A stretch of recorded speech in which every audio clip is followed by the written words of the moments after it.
55, 55 اور 95 ہر عمر کے افراد کے لیے یکساں مفید مفاد عامہ کا علمبردار ضرور سبسکرائب کریں، لائک کریں، شیئر کریں اور بیل آئیکن پریس کریں۔ ربانی دی اسکالر یوٹیوب چینل۔ ایک افسانہ یہاں پر مکمل ہوا اور اس کے بعد جو ہے میری جو لسٹ ہے اس نشست کے حساب سے دوسرا افسانہ جو ہمارے اس سٹی کالج کے پروفیسر مبین نذیر صاحب کا ہے جو اردو سے تعلق رکھتے ہیں، میں اپنے چند اشعار ان کی نظر کرنا چاہوں گا اپنے خود کے۔ انسان تو جو دیکھ رہا آسمان، انسان تو جو ڈھونڈ رہا آسمان میں، انسان تو جو ڈھونڈ رہا آسمان میں، وہ کیا ہے جو ملا نہیں تم ہم کو قرآن میں؟ اور اونچی عمارتوں نے اجالوں کو پی لیا، اونچی عمارتوں نے اجالوں کو پی لیا، اب دن لگے ہیں رات سا کچے مکان میں، اب دن لگے ہیں رات سا کچے مکان میں۔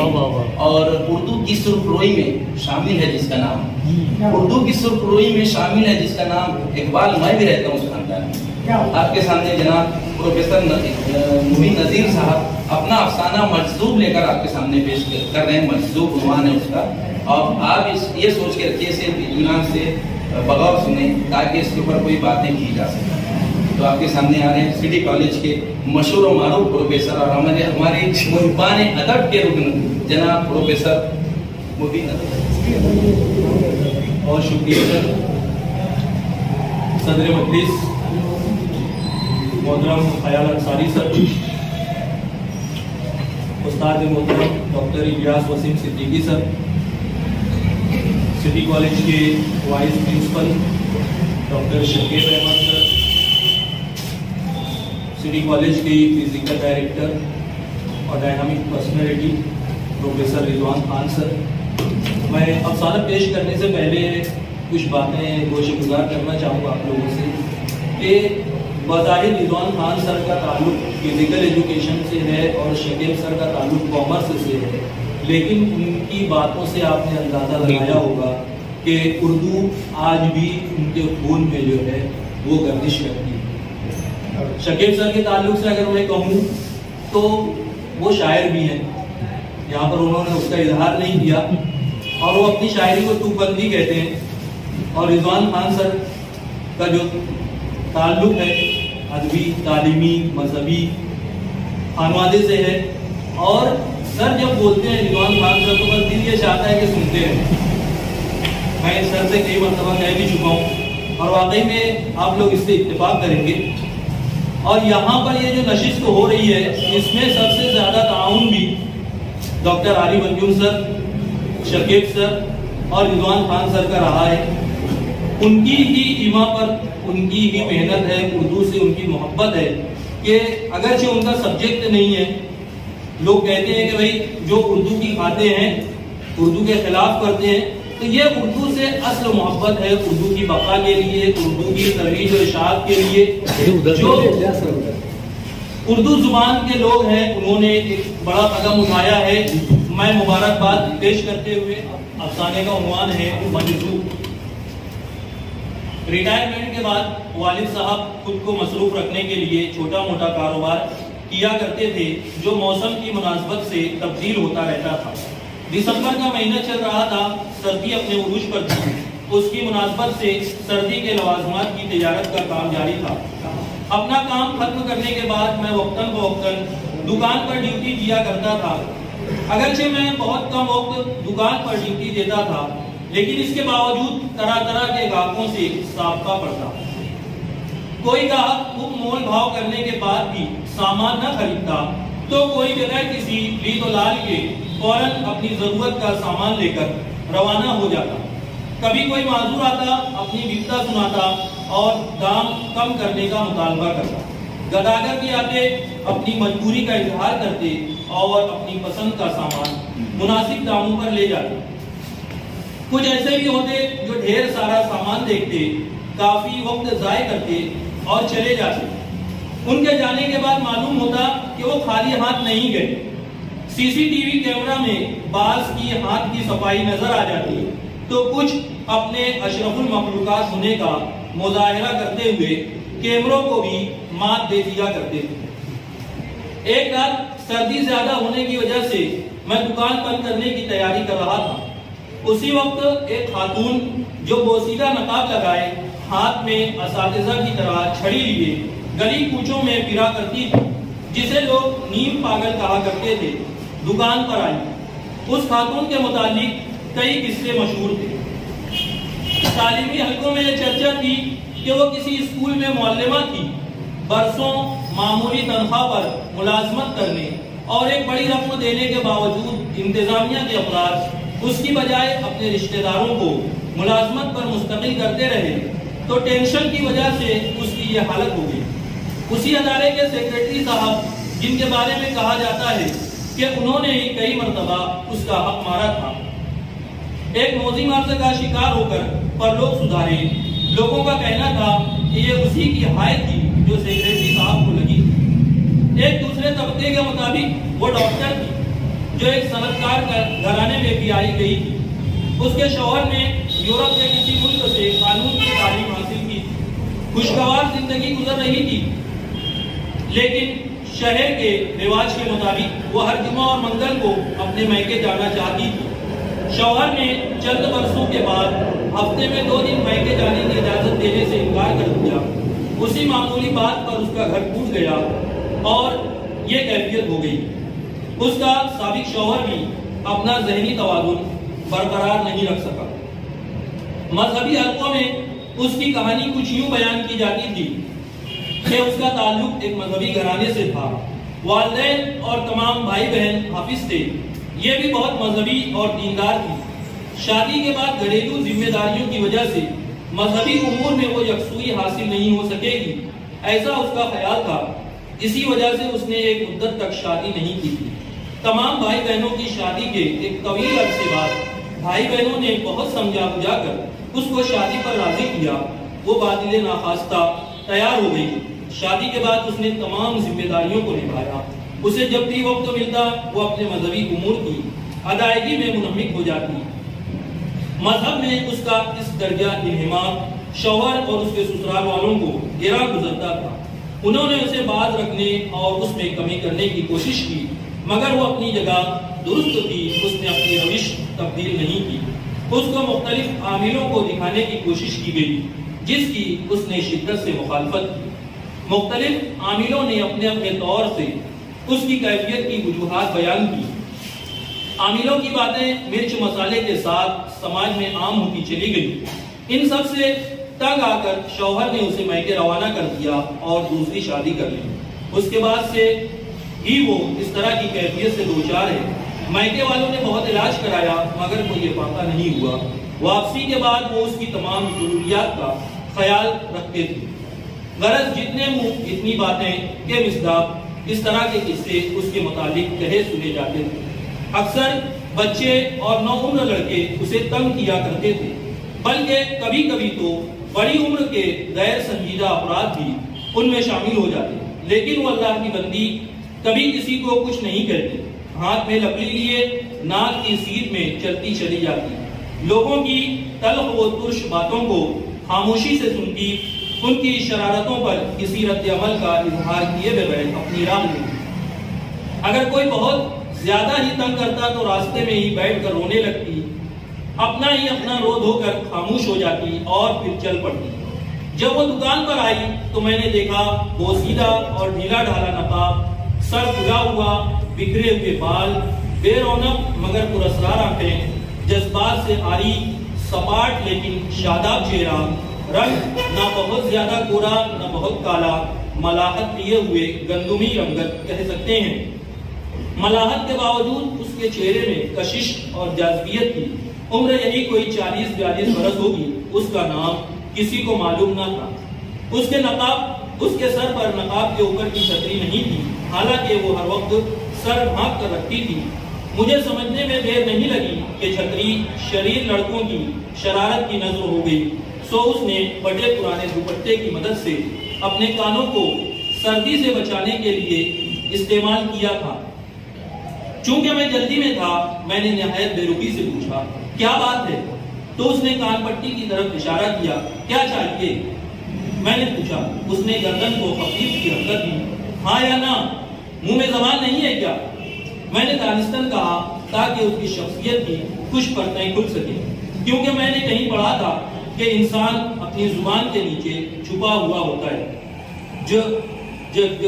جی، اس مختصر جواب سے اس کی پراسرار شخصیت کے پردے نہ اٹھ سکے بلکہ مزید تجسس پیدا ہوا۔ کون سی چاہیے؟ میں نے پوچھا۔ لال، اس نے نفی میں گردن ہلائی۔ کالی والی؟ پھر اس نے نفی میں سر ہلایا، ایک کان پٹی کی طرف ہاتھ بڑھایا۔ عجیب عورت ہے، منہ ہی نہیں کھولتی۔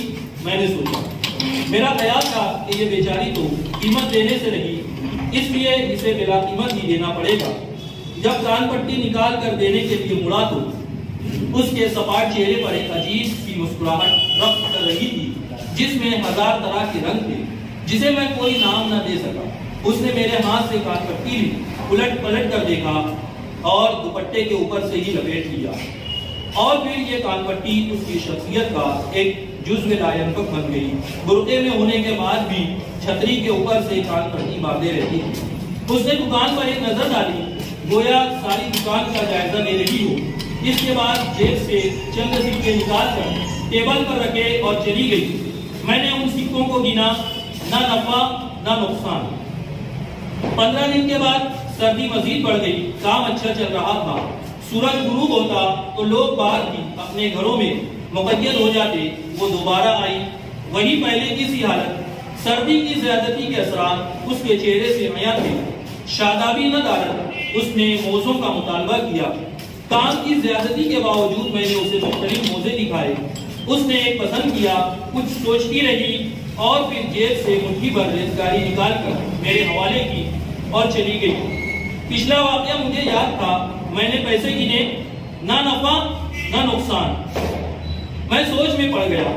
پہلا واقعہ اتفاقی ہو سکتا ہے، لیکن اس مرتبہ میں ہفتوں اس کے متعلق سوچتا رہا اور فکر کرتا رہا اور اس کا انتظار کرتا رہا۔ ذہن اس کی پراسرار شخصیت کی گتھی سلجھانے میں لگا رہا، جو کہ الجھتی ہی جا رہی تھی۔ جاڑے کا موسم قریب الختم تھا، اس لیے سردی عروج پر تھی۔ جس طرح چراغ کی لو بجھنے سے پہلے زور سے بھڑکتی ہے، سردی بھی جاتے جاتے سب کو رلا رہی تھی۔ میں اس کا بہت شدت سے انتظار کر رہا تھا۔ ایک شام سردی بہت تھی، ہر طرف کوہرا چھایا ہوا تھا، جس کی وجہ سے سڑک پر آمد و رفت بہت کم تھی۔ وہ دکان کے سامنے سے گزری، موزہ اور چھتری، کان پٹی نہ دارت۔ میں نے نوکر کو بھیج کر اسے بلا بھیجا۔ وہ سردی سے کانپ رہی تھی، پیروں میں چپل بھی نہیں تھے۔ میں نے دریافت کیا تو کہنے لگی، لڑکوں نے چپل چھپا دی اور کان پٹی پھاڑ دی۔ میں نے اسے سردی سے بچنے کے لوازمات دینا چاہے، وہ انکار کرتی رہی۔ میرے اصرار پر اس نے سامان لے لیا۔ میں منتظر تھا کہ آج وہ ان کی قیمت کے مطابق کیا اقدام کرتی ہے دیکھوں۔ اس نے معنی خیز نظروں سے میری جانب دیکھا، گویا میرے دل کی بات جان گئی ہو، اور بغیر دام دیے تمام چیزیں لے کر چلی گئی۔ میں نے دل ہی دل میں تمام سامان کی اصل قیمت جوڑ دی تھی۔ ارادہ تھا کہ جب وہ قیمت ادا کرے گی اس سے بات کروں گا، مگر اس مرتبہ وہ چکمہ دے گئی۔ میں نے قیمت اپنی ڈائری میں نوٹ کر لی۔ میں بدزن ہو گیا۔ پچھلے تمام خیالات ذہن سے جھٹک دیے کہ یہ بھی عام سی پاگل لڑکی ہے۔ میں خامخواہ اس کے پیچھے سر کھپاتا رہا۔ جب بھی اس کے متعلق سوچتا ہنسی آ جاتی۔ زندگی کی رنگینیوں میں یہ واقعہ بھی کہیں کھو گیا اور میں اپنی گناہ کو مصروفیات کے سبب اس حماقت کو بھی بھول گیا۔ ایک دن جب میں دکان پر پہنچا تو نوکر نے مجھے کچھ رقم دی۔ میرے استفسار پر اس نے بتایا کہ وہی نیم پاگل خاتون دے گئی ہے اور تاخیر کے لیے معذرت کر گئی ہے۔ میرا جذبہ اشتیاق عروج پر تھا۔ میں نے رقم گنی، ڈائری نکال کر چیک کیا۔ میری حیرت کی انتہا نہ رہی۔ اس مرتبہ بھی نفع و نقصان کا پڑھنا برابر تھا۔ بہت شکریہ۔ رضوان رحمانی صاحب اس تعلق سے کچھ کہنا چاہتے ہیں؟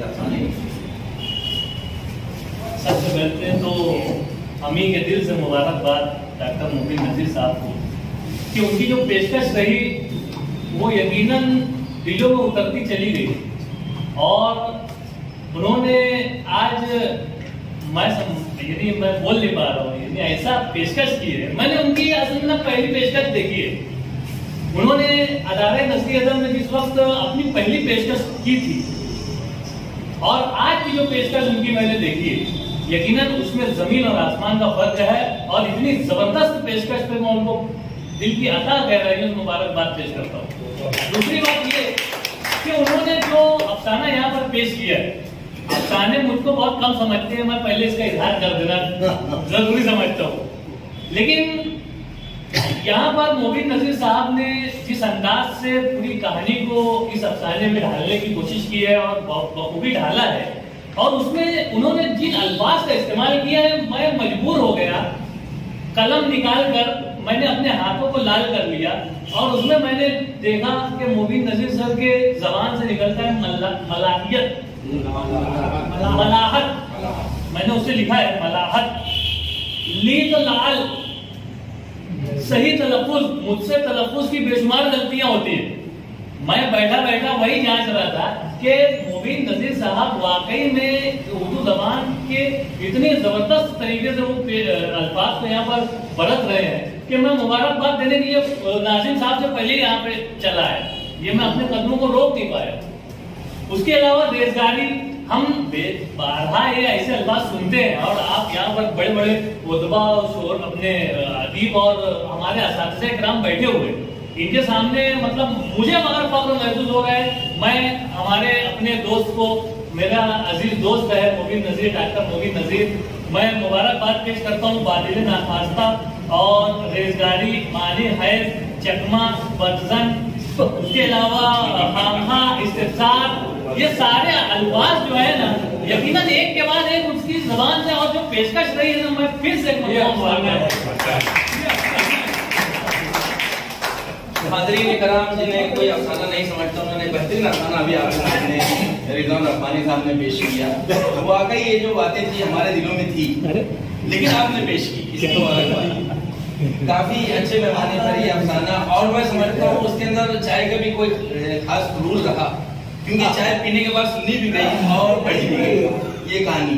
बहरहाल ये अफसाना बहुत अच्छा था, आपके सामने अच्छे ढंग से पेश किया गया। तो मैं चाहूँगा कोई दूसरे जो है हमारे इरफान भाई सिद्दीकी हैं, हमारे इसानुर रहीम साहब हैं, हमारे जफर आबिद साहब हैं, इसके अलावा भी हमारे इब्न आदम साहब हैं, नूरुद्दीन नूर साहब भी मुझे कई नजर आए थे, हमारे ताहिर अंजुम सिद्दीकी साहब भी इस महफिल में मौजूद हैं, जिनकी जो है अफसानों के ऊपर काफ़ी अच्छी नज़र है। मैं चाहता हूँ कि ये हजरात जो है वो थोड़ा आगे आए, अपनी जगह से कम इस अफसाने के ताल्लुक से कुछ करें।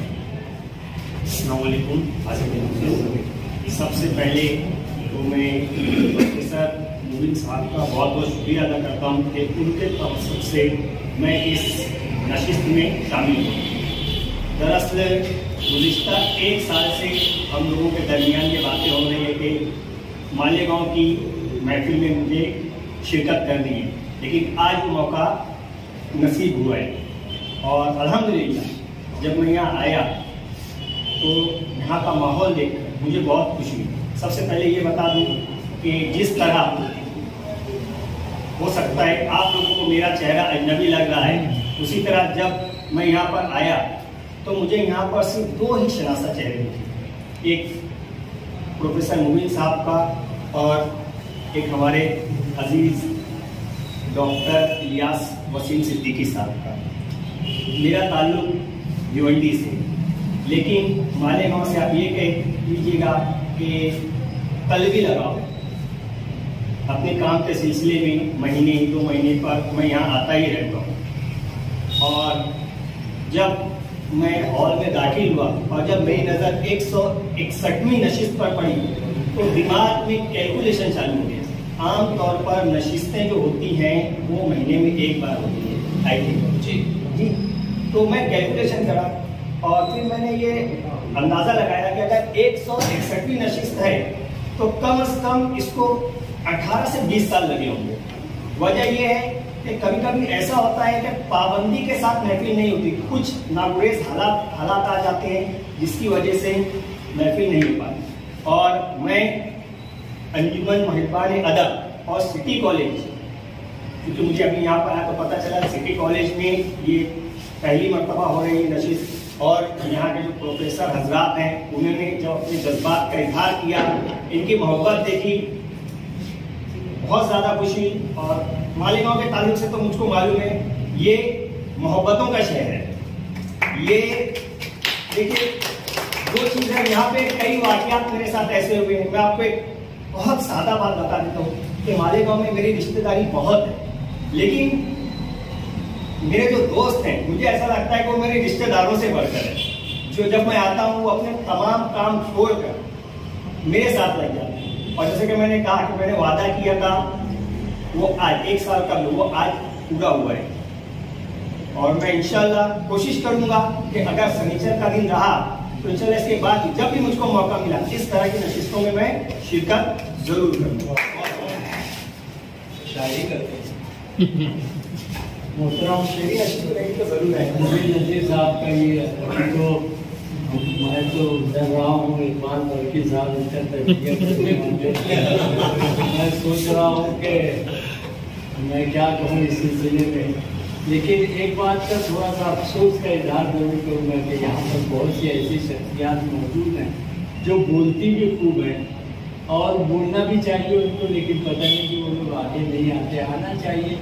अब जैसा कि रिजवान सर ने ऐलान कर दिया कि ये आखिरी सब है, उसके बाद तो आखिरी को समझना डिक्लेयर हो गया है। हजरात ग्रामी, मजसूब एक अच्छा अफसाना है। मैंने उसको इस पहलू से देखा कि मुबीन नज़ीर साहब ने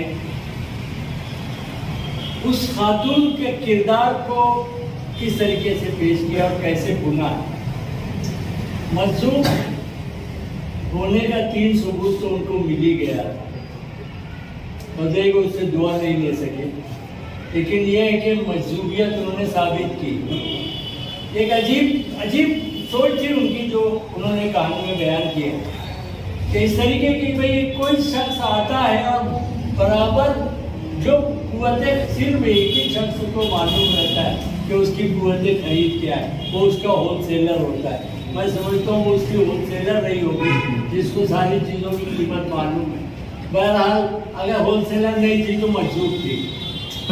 आपने 2-3 बार नदारत का लफ्ज़ इस्तेमाल किया और उसका माफ़ करना प्रोफेसर साहब बड़ा बुरा इस्तेमाल किया। इस तरीके से नदारत को ना गारत नहीं किया जाता, बस इक्का दुक्का कभी बहुत हैरत का इजहार करने के लिए या बहुत अनोखेपन का इजहार करने के लिए उसको नदारत हम लोग बोल देते, लेकिन ऐसे बार बार उसको इस्तेमाल करना ये मुनासिब नहीं होता। उसकी जगह आप तब्दील करें कि मौजूद नहीं था, दिखाई नहीं दिया वगैरह 50 तरीके से बयान कर सकते हैं। आप तो राइटर हैं। ये बात है कि इस अफसाने को आपने बुनने में एक बात ये कि अब एक उस्लूब जो बदलता नहीं है, उस्लूब आप अपने उस्लूब से मजबूर हैं, क्योंकि उस्लूब जो वो शख्सियत का अक्स होता है, वो आपकी शख्सियत ने उस उस्लूब को डाला है। वैसे आदत आपकी इतनी बिगड़ चुकी है कि जब आप अफसाना सुना रहे थे तो मैं ये समझ रहा था कि जैसे आप मकाला पढ़ रहे हैं। थोड़ा सा जबान के जो चार्म था, जो जबान की नरमी थी, जो मुलायमियत थी, उसको मुलायमत को आपको इस्तेमाल करना चाहिए और अफसानों में उसको लाना चाहिए।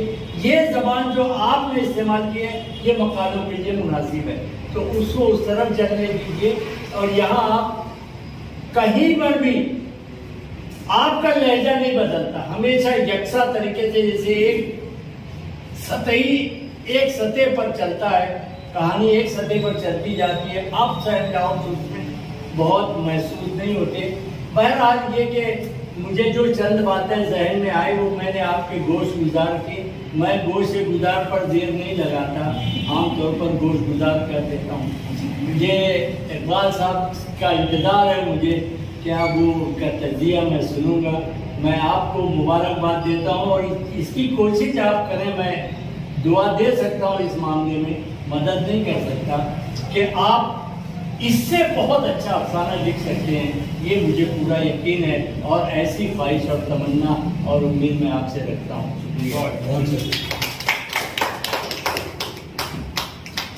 इस अफसाने के ताल्लुक से तस्दीक तो जैसे सर ने कहा कि इकबाल बरके सर पेश करने वाले हैं, उससे पहले मैं चाहूँगा कि हमारे हाजरीन में से कोई एक साहब इस अफसाने के ताल्लुक से अपने ख्यालात पेश करें। मेरी ऐसी ख्वाहिश है अंजुमन मुहिबान अदब की जी जफर आबिद सर आपके साथ जा रहे हैं, बुरा मान जाते हैं, इसलिए मैंने आवाज दरअसल मैं इसलिए आ गया कि अगर कोई नहीं आता तो बार बार तकाजा करके वक्त ज्यादा हो जाता, क्योंकि अफसाना निगार के खड़े होने से पहले ही बोल दिया गया कि वक्त ज्यादा होगा। बहरकैफ मैंने इससे पहले मुबीन नज़ीर साहब का गालिबन वेलेंटाइन डे ऐसा कुछ अफसाना था, अहमद शफीक के मकान पर नशिस्त थी और उनको शायद उस पर पहला या दूसरा कुछ इनाम मिला था। वो खुशी हुई थी कि पहला और दूसरा इनाम मिला, लेकिन अफसाना सुन के मुझको मायूसी हुई थी और वहाँ बाकायदा लोगों ने उसका इजहार भी किया था। एक बार बल्कि सर की सदारत में था, मुशाहिद साहब भी थे, मेरे ख्याल से ताहिर सिद्दीकी साहब भी थे, तो वो मायूसी हुई थी। और जो इनाम दिया था उनके ऊपर मुझको शक भी गुजरा कि पता नहीं किस लिहाज से उन्होंने इनाम दे दिया। बहरकैफ आज का जो अफसाना था उसके ताल्लुक से ज़मीन आसमान का फ़र्क है। मैं उस तनाजुर में सुन रहा था, इसलिए थोड़ा सा मैं बाहर भी गया, जहन में वो तसव्वुर था उस अफसाने का, लेकिन जब आया तो मैंने सोचा कि पूरा अफसाना सुनना चाहिए था। कुछ अल्फाज जो धीरे धीरे कहना चाहिए कि मतरूक हो रहे हैं, एक आध दो कई अल्फाज तो उन्होंने लिखे, हालांकि इतने ज़्यादा अल्फाज उसमें नहीं लिखना चाहिए था।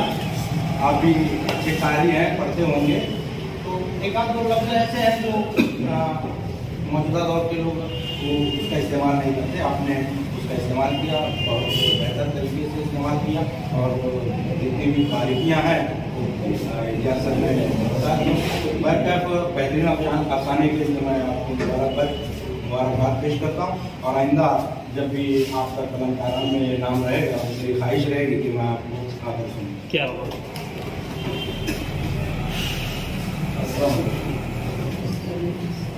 सदर मोहतरम उजालों का कर होते मुसन्निफ हमारे भाईजान होते हैं, हमको तो मेरे अंदाज से याद नहीं हो रहा कि उनकी बात कर सकती, और आज उनको सदारत करते हुए देख कर बहुत अच्छा महसूस हो रहा है। और एक ख़ास बात ये कि आज सिटी कॉलेज में अंजुमन जुम्मा का प्रोग्राम है, मुझको ऐसा लगता है कि अंजुमन की दायमदारी खाली है।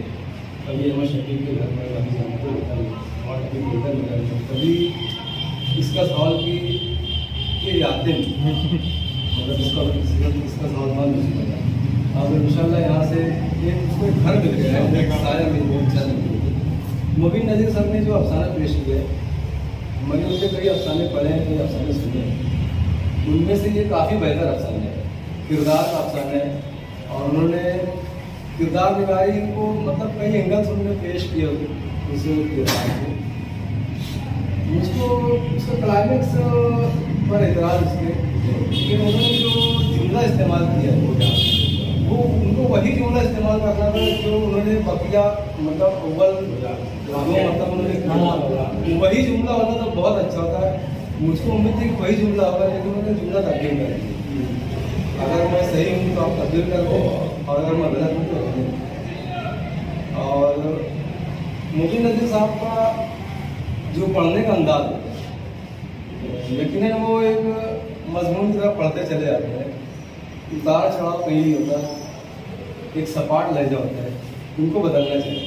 आप माना कि आप सिटी कॉलेज में हैं, लेकिन आप अफसाना पढ़ रहे हैं, और अफसाना अगर अपने एक फनकार अफसाने के तवज्जुह से अपने जज्बात का इजहार न कर सके तो फिर और किससे उम्मीद की जा सकती है। वजह ये कि मुसन्निफ जो चाहता है, अफसाना निगार जो चाहता है, कारी को बिल्कुल वही बताना चाहते हैं, वही साबित करना चाहते हैं। अगर मैं अभी जो बात कर रहा हूँ उसको मैं ऐसे नॉर्मली बोलते चला जाऊँ जिस तरीके से मैं बात कर रहा हूँ तो वो असर पैदा नहीं होगा, लेकिन जब मेरे लहजे में उतार चढ़ा होगा, आवाज़ मेरी कम ज़्यादा होगी और चेहरे का मेरा तासुर बदलेगा, तो उसका असर पैदा होता है। हरकत सकनात वगैरह सब शामिल होते हैं। तो मुबीन नज़ीर साहब को मैंने पहले भी कहा था कि हम एंड्रॉइड के ज़माने में जी रहे हैं, आप अपनी वीडियो बना लिया कीजिए और उसको चेक करते रहा करें कि मैं किस तरीके से पढ़ रहा हूँ। अगर आप मकाला पढ़ रहे हैं तो आपका अंदाज मकाले का सा होना चाहिए। जैसे अगर मैं बैटिंग कर रहा हूँ लेकिन मैं फुटबॉल की तरह बैटिंग करूँ तो फिर तो एक कॉमेडियन ही वैसा कर सकता है। तो कोशिश करेंगे जो जैसे गज़ल पढ़ रहे तो गज़ल का अंदाज होना चाहिए, अफसाना पढ़ रहे तो अफसाने का अंदाज। बहरहाल ये उन्हें इनका जो अफसाना था मजलूब मुझको अच्छा लगा। ये किरदार को उन्होंने जिस तरीके से हमारे सामने ला दिया अलग अलग एंगल से, और उन्वान उसको बदल सकते हैं आप, क्योंकि उन्वान से थोड़ा सा खुलता है अफसाना, और अफसाने को उन्वान से खुलना नहीं चाहिए, बल्कि एक तजस्सुस कायम होना चाहिए कि क्या होगा। पहली मरतबा जैसे ही वो उतनी ही रकम देकर जाती है तो बस वो लगता है दूसरी मरतबा भी उतनी ही रकम देगी और तीसरी मरतबा भी उतनी ही देगी। तो आपको उन्वान पर गौर करना चाहिए।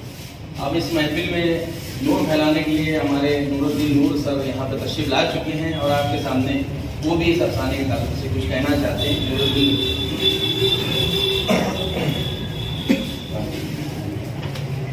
काफी कम है, आवाज तेज आवाज तेज। हाज़रीन, यहाँ पर मेरे अकाबरीन असातिज़ा और उर्दू अदब के बड़े बड़े नाम बैठे हुए, तो गुरु में लफ्ज़ुशाई कर रहा हूँ तो लफ्ज़िशों पर माफ़ी की उम्मीद करते हुए कहता हूँ। सबसे पहली बात ये कि ये अफसाना एक मुकम्मल तौर से एक बयानिया है जिसमें इब्तिदा जहाँ से होती है तो एक मनफी किरदार को उन्होंने वहाँ पर उजागर किया कि आज समाज में रिश्वतखोरी और रिश्वत तकानी की जो चीज़ें पाई जा रही हैं, जो मेयार है, एक तालीमी इदारे के अंदर एक खातून के साथ जिस किस्म की भी नाइंसाफ़ी हुई है और उसकी वजह से जो तो एक मर्द में मुब्तला हो गई, और फिर कहानी जो तो अपने उन्वान को लेकर के मुकम्मल उसी एक कैरेक्टर को सेंटर करती है चारों जानिब से।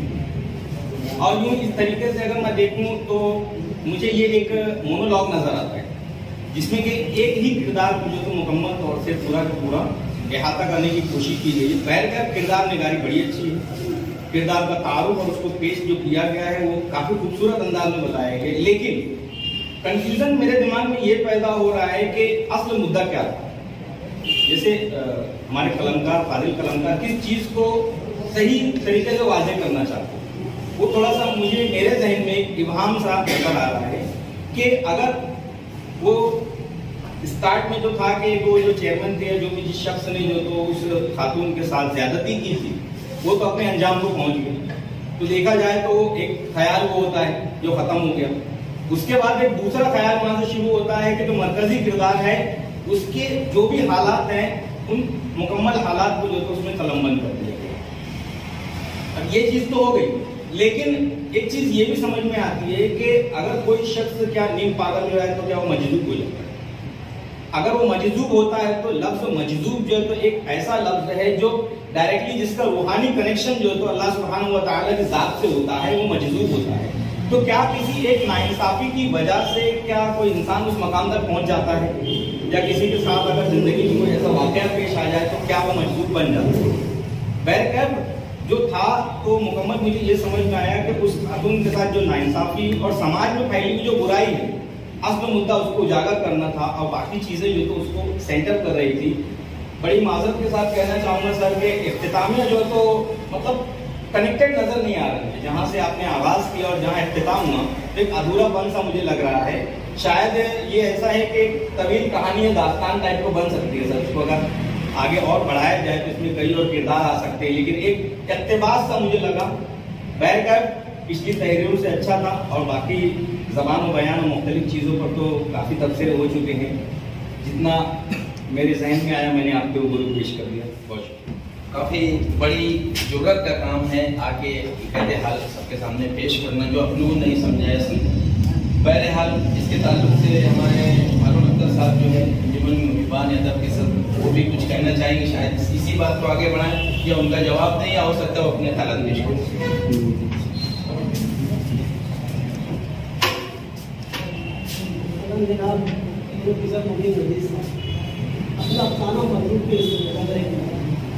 मैं अपनी बात कर रहा हूँ, मेरी बात तो आपका मुबीन नज़ीर साहब ने जो अफसाना पेश किए मजदूब, उन्होंने खुद सिर्फ उन्वान रखा है मजदूब। उन्होंने उस खातून को पागल नहीं बताया। अगर वो खातून पागल हुई तो उसका जिम्मेदार कौन है? या उसको पागल समझ कौन रहा है? हमारा माशरा, हमारे महल्ले के लोग या उसके घर के लोग या उसका शौहर, उसके साथ जो कुछ भी हुआ है वो हमारी अपनी देन है। अभी नूरुद्दीन नूर साहब ने बात अब किसी को एक शख्स की वजह कोई औरत पागल हो सकती है, उसका पूरा सबूत मेरे पास है। मेरे अपने महल्ले में खातून है, मैं 4-5 साल का जो गाड़ी लगाता था, वो खातून मेरी गाड़ी पर आती थी, सिर्फ एक सवाल करती थी, भैया 5 रुपये बच्चे देना। उसकी उम्र 60 या 65 साल की होंगी, कमर थोड़ी झुकी थी और दुपट्टा आगे वो खींचे हुए रहती थी, कभी किसी को कुछ नहीं कहती थी। एक रोज ऐसा हुआ 12 साढ़े 12 जो खातून आई, मैं भजिया सीनी में डाला था, कढ़ाई में सीनी खाली थी। मेरी अपनी गाड़ी पर मुआयदा चालू था, मतलब के नाम पर वो आए, बोले भैया 5 की भजिया, बोले आप हालत दे। पूरी बात एकदम सब लोगों की ध्यान से सुनने के बाद जब उस खातून ने अपनी जुबान खोली, हज़रत आयशा रज़ियल्लाहु ताला अन्हा के हदीस से लेकर पूरी बात रखते चली गई आखिर तक के, हम सब लोगों के होश उड़ गए। मैं समझता था पागल है। उसके जाने के बाद मैं अपनी बीवी से पूछा, मुझे औरत मेरी पागल होकर नहीं है, बोले वो अपने वक्त की बहुत बड़ी मुअल्लिमा है। मैंने उसकी शादी हुई, एक लड़की एक लड़का हुए, वो इतनी दीनदार खातून थी, हर वक्त अपने शौहर को कहती थी नमाज का एहतमाम करो, दीनदारी से रहो, चेहरे पे दाढ़ी रख लो, सुन्नत के मुताबिक जिंदगी गुजारो। आखिर तक उसका शौहर ये सब उनसे कम आ गया था और वो अपनी दीनदारी पर मुकम्मल कायम थी। अपने शौहर को आखिर ये गिरा तो बोल दी, बोले ऐसा कि नमाज पढ़ोगे तो मुझको हाथ लगाना, नहीं तो हाथ भी मत लगाना। अब आप उस औरत की खातून की कंडीशन समझ सकते हैं, उसका सवाल उसको छोड़ दिए। इस कंडीशन में पहुंच गए लड़के का लड़के को हाफिज़ कुरान बनाए और लड़का हाफिज़ कुरान हुआ। 2-3 साल बाद तो लड़के का इंतकाल हुआ। वो खातून दूसरी शादी नहीं करनी, पागल सरी जिंदगी गुजार है। वो पागल दिखती है लेकिन पागल है नहीं। इस अफसाने में भी जो किरदार उन्होंने पेश किया है, हम लोग समझ रहे, किरदार कुछ बता रहे तो उसके घर के लोग बोल रहे हैं, उसका रूहानी इलाज करवा रहे हैं, बताए वो पागल नहीं है।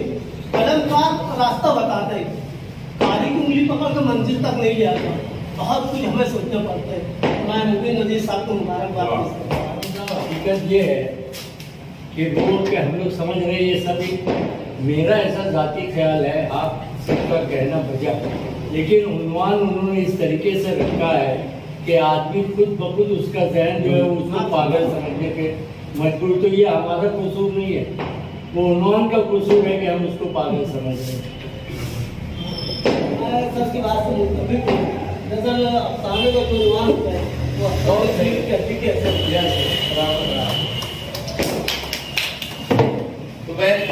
मजदूब आपके सामने और मजदूब के ताल्लुक से ही काफी बातें यहाँ पर हुई।